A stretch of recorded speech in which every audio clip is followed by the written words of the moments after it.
It's 30 degrees outside, so I'm wearing my latest acquisition from Primark, which is cotton and lined, and linen trousers. So I'm going to do my Wonder Woman turn.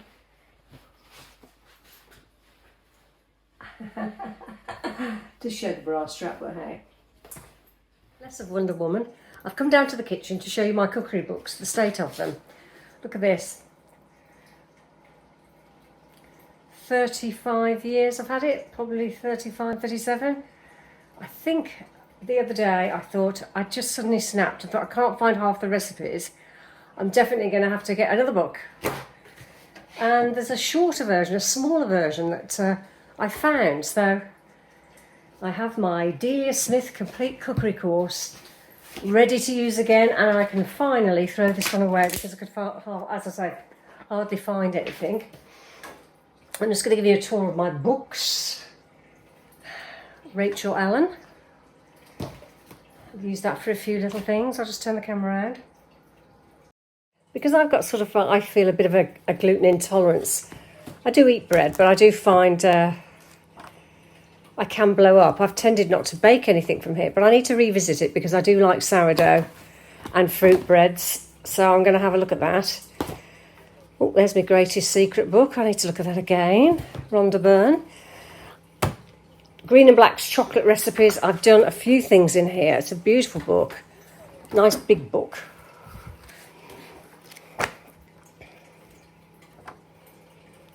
Nice and clear. The nice big font. And I definitely, what did I do in here? I know I did. Let's have a look. I did a chocolate biscuit cake.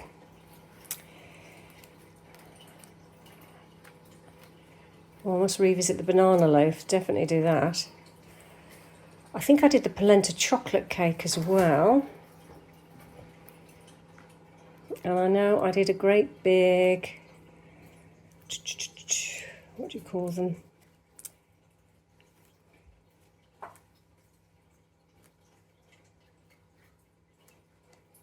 Oh, the word escapes me. Cantuccini type things, the hard biscuit that you have with coffee. If I find it, I'll show it you.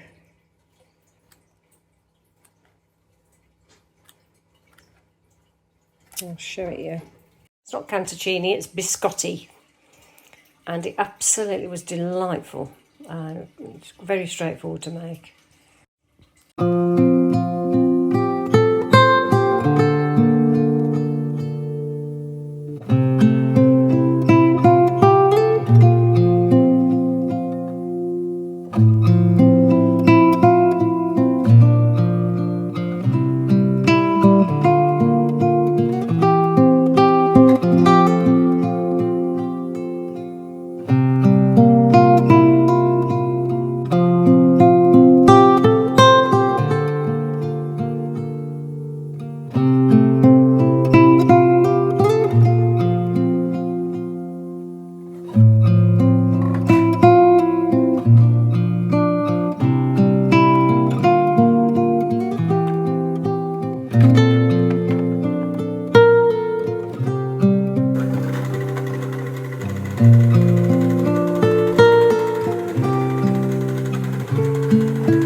I'm cooking up some bacon lardons. You can get them in a pack. I normally chop up bacon and I just thought, you know, make life easier. So here I have some lardons, fatty little cubes of meat, bacon. And then to that, I'm actually going to be adding spaghetti, or I've got actually linguine. It's boiling on the pan. This is an actual asparagus pan that I bought from a charity shop once for a £5 or something. And it's brilliant because I snap the pasta in half and just put it in, and it's manageable to eat. And in my little bowl here, I've mixed up a handful of, I wanted pecorino but I couldn't get it, so I've put in Gran Padano with 2 eggs. And I'm going to turn off the pan when the spaghetti's ready and mix it all together, and should have linguine carbonara rather than spaghetti carbonara. So we'll see. And I did add a couple of cloves of garlic and took them out of the lardons just to give a bit of flavour. So we shall see.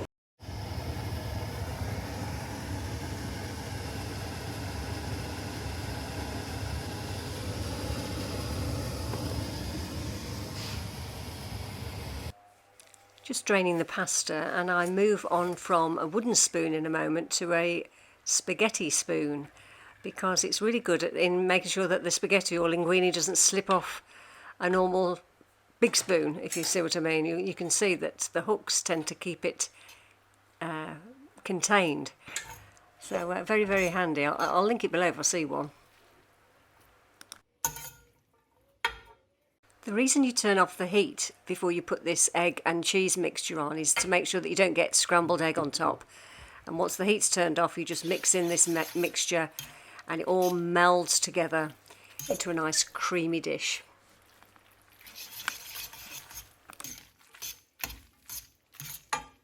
This carbonara tastes nothing like those sauces you buy in the shops.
My friend's house, Hazel. She used to be my son's piano teacher, and she's having a breast cancer awareness day, tea and cakes. And what a lovely opening to her garden. This is the front, and we're just about to go through to the back. And lots of buzzy bees on this lavender.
Hello everyone. Today I'm just going to do a tablescape in the garden as if I'm having a party. I'm not having a party, but I've got 2 trestle tables.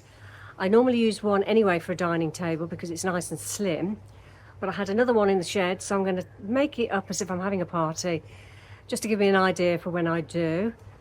And yeah, I've got some daisies that are growing and I've got some yellow tablecloths, so I'm going to make it as pretty as I can. It's a hot day, it's 30 degrees, So before the rain starts to come, I thought I'd just get out here and make it look a bit pretty.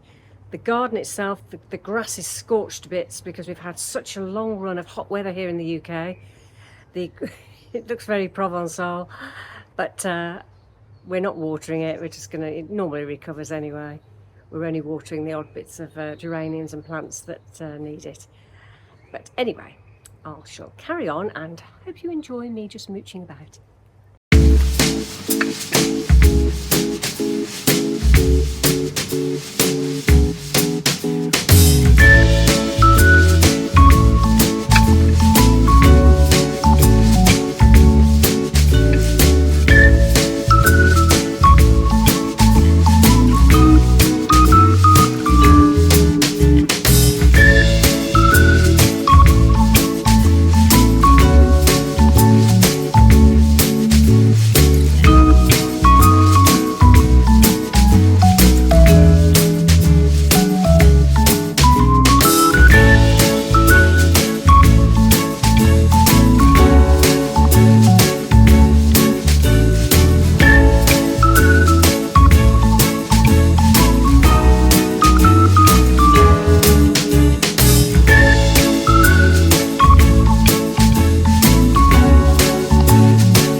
My summer tablescape, all Provençal looking with yellows and blues, ready for a hot day. Hope you enjoy this tablecloth as well. This top cloth is from Lidl and it's a wipeable one on the top, whereas I've got gingham yellow cloths underneath. Heidi, hi, what do you think of the show so far? If you're new to the channel, please subscribe, like and share, tell your friends. And yeah, I'm here most weeks. Try to be every Friday and give you a bit of anything I can come up with, whether it's out and about or at home. Now, it has been a swelter of a week, we will all know, in the UK. So much so that I've been barely able to function. The heat has been intense. I put a thermometer outside and it came up in the sunshine at 44, in the house in the shade at 34. It was unbearable, and I was actually sitting outside like an Italian woman with my feet stuck in a cold bucket of water, a bowl, and it's the only way it can stop me having a headache. It just drains that heat from your body, so it's a really good tip if you have never tried it before.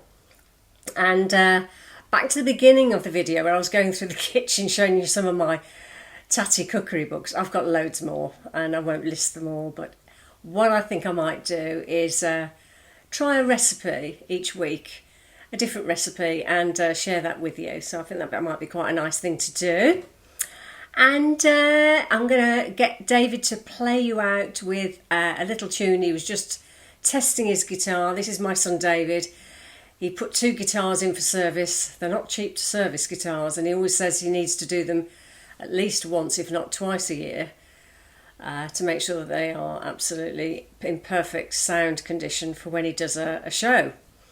And he did the Lichfield Festival yesterday. So he was getting those guitars ready in advance. It was such a shame. Apparently he went along and there weren't any proper sound engineers. Sounded like they were volunteers. They had no leads or wires that they'd asked for in advance.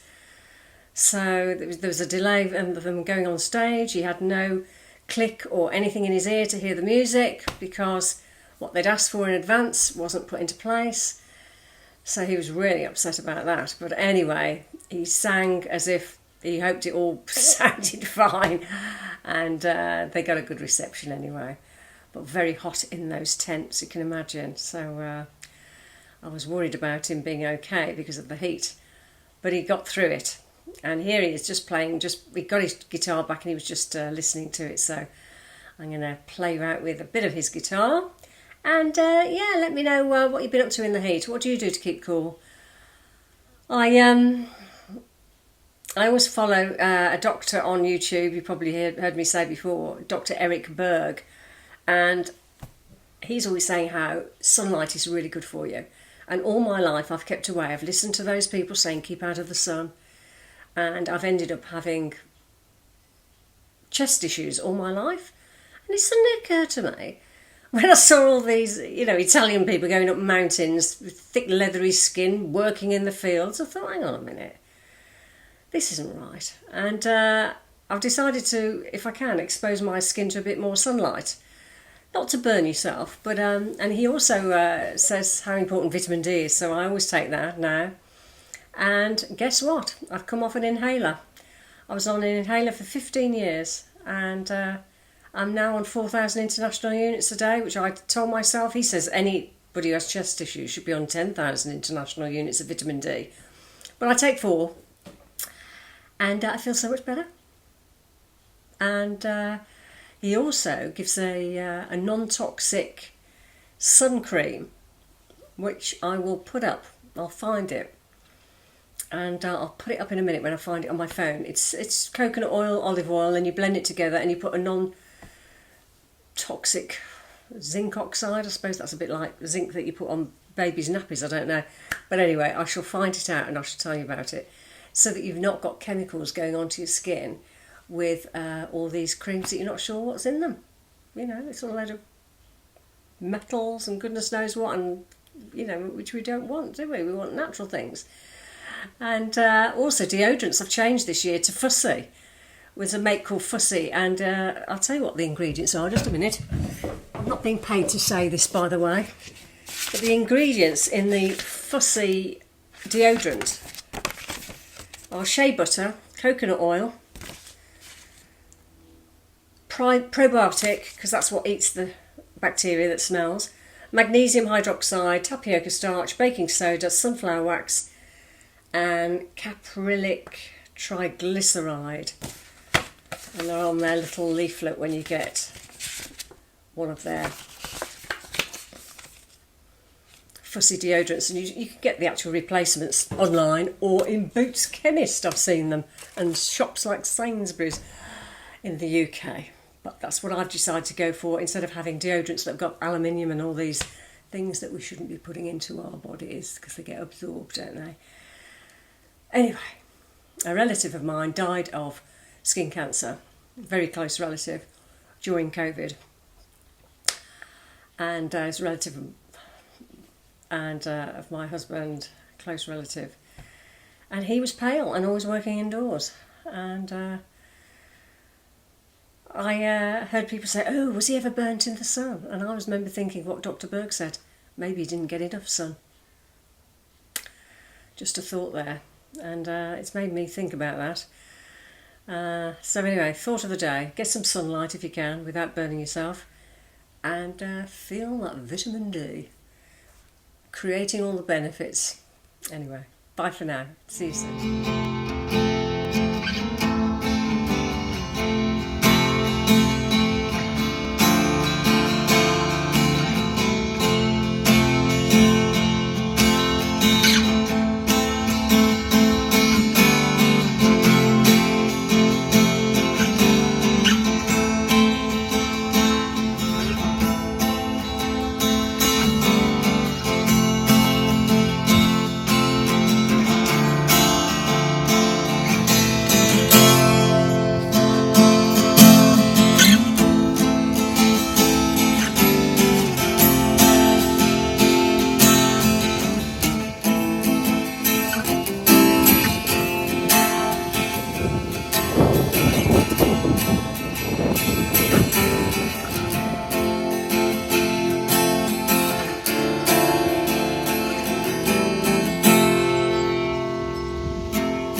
You could be anywhere. This is it. This is it. I'm out of my mind. Yes, you could be anywhere. I'm out of my mind. 'Cause you could be anywhere. I'm out of my mind. Yes, you could be anywhere. Pouring out the light. Oh, I thought we were